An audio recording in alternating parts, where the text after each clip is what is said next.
जानू अरे भावना हे बघ.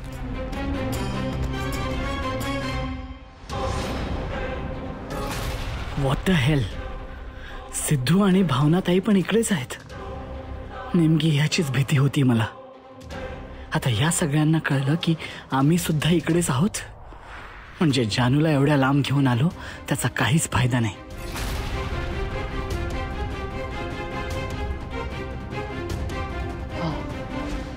जयन, जानू, जानू तू कशी आहेस आणि तुम्ही इकडे कसे? जयन जाऊई बापू आहो, तुम्ही तर जानूला घेऊन परदेशी जाणार होता ना, मग इथे?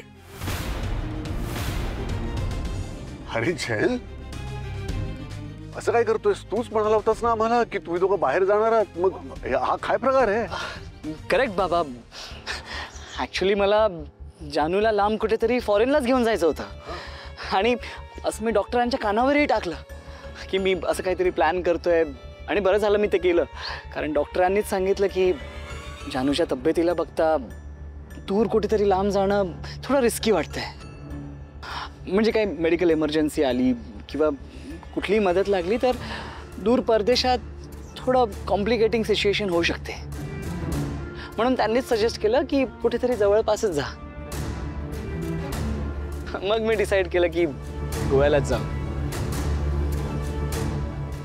अरे जयंत तुला सांगू का, एका अर्थी बरंच झालं.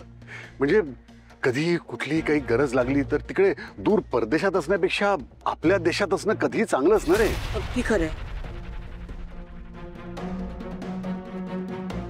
बाबा. हो देश काय, जानू तर आता तिच्या हक्काच्या माणसांच्या जवळ आहे. जानू, तुला हे असं अचानक पाहून ना मला खरं तर काही सुधरत नाहीये, पण खूप छान वाटतंय बघ बाळा.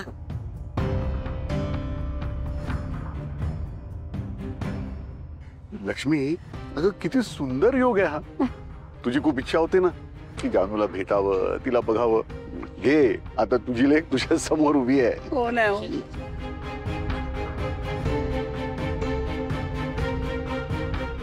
तेच का आहोत आम्ही तुमच्या डोळ्यासमोर.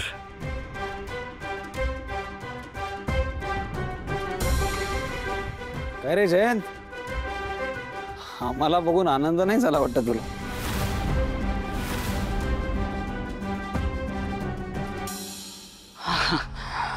ऑफकोर्स. नाही नाही मस्करीच केली मी. नाही ॲक्च्युली आय एम ग्लॅड की तुम्ही सगळे भेटलात. मला खरंच आता खूप आधार वाटतोय. सुपर सासूबाई, तुझी इच्छाशक्ती खरंच खूप कमाल आहे. म्हणजे बघा ना, अख्ख्या गोव्यात जयंतला आपलंच हॉटेल मिळालं है ना.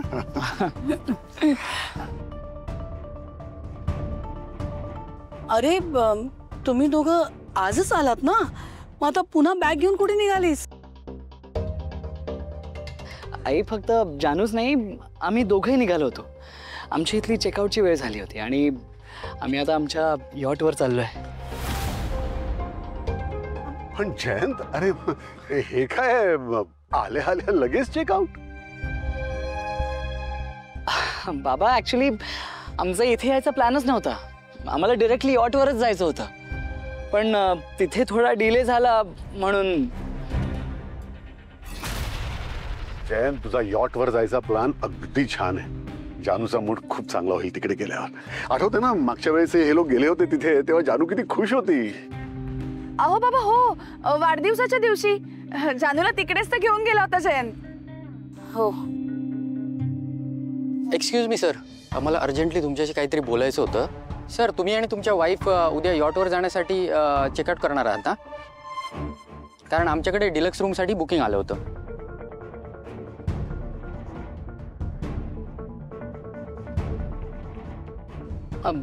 व्हॉट? यॉटचं बुकिंग उद्या आहे? हो sir. Let me check.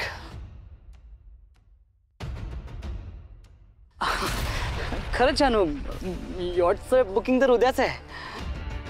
I am so sorry जानू, माय बॅड. मी तुला घाईघाईने रेडी व्हायला सांगितलं. डेट उद्याची ॲक्च्युली. Extremely sorry. आम्ही आज नाही, उद्या चेकआउट करणार आहोत. कन्फर्म.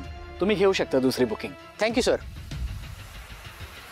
किती छान झालं. अरे म्हणजे निदान एक दिवस तरी आपल्या सगळ्यांना एकत्र घालवता येईल ना. मजा करूया. बरं झालं बघ. आपण जाऊन तुम्हाला असं वाटत नाहीये तुम्ही इथे आल्यापासून माझ्याकडे दुर्लक्ष करताय? 5 मिनिटं सुद्धा माझ्यासाठी वेळ नाहीये तुमच्याकडे. इथे आल्यापासून एकतर आई बरोबर आहात आणि आता ही मैत्रीण. या सगळ्यात मी कुठे आहे सिद्धिराज? तुम्हाला असं नाही वाटत तुम्ही मला माझा असा वेळ द्यायला हवा? तुम्ही इथे आल्यापासून काय करताय? फक्त माझ्याकडे दुर्लक्ष करताय. विसरून गेलाय तुम्ही मला.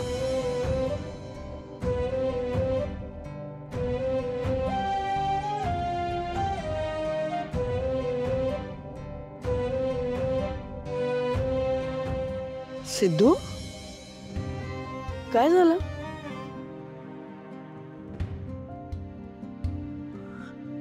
तू रडतोयस का? सिद्धू, काय झालं सांग मला. माझा जबराट जावई रडतोय. तू का आलीस इकडे?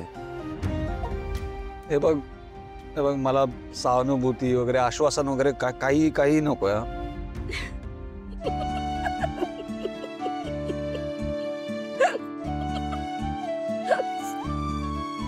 काकू तू हसतेस आता? अरे हसू नाही तर काय करू, तू वागतोच आहेस तसा. ठीक आहे, बरोबर आहे. नाही काही सगळी चूक जी आहे ती माझ्यातच आहे ना. बहुतेक इकडे कोणालाच माझं वागणं आवडतच नाही. अरे नाही तर भावना मॅडम पण तशाच येतो. इतकं सगळं करून सुद्धा मित्रच मानतात अजून मला. काकू तर तूच मला सांग ना, एका नवऱ्याची अपेक्षा नसणार का की त्याच्या बायकोने त्याला प्रेमाचे ते 3 शब्द बोलावे? बरं, मला का हसू आलं माहितीये का तुला?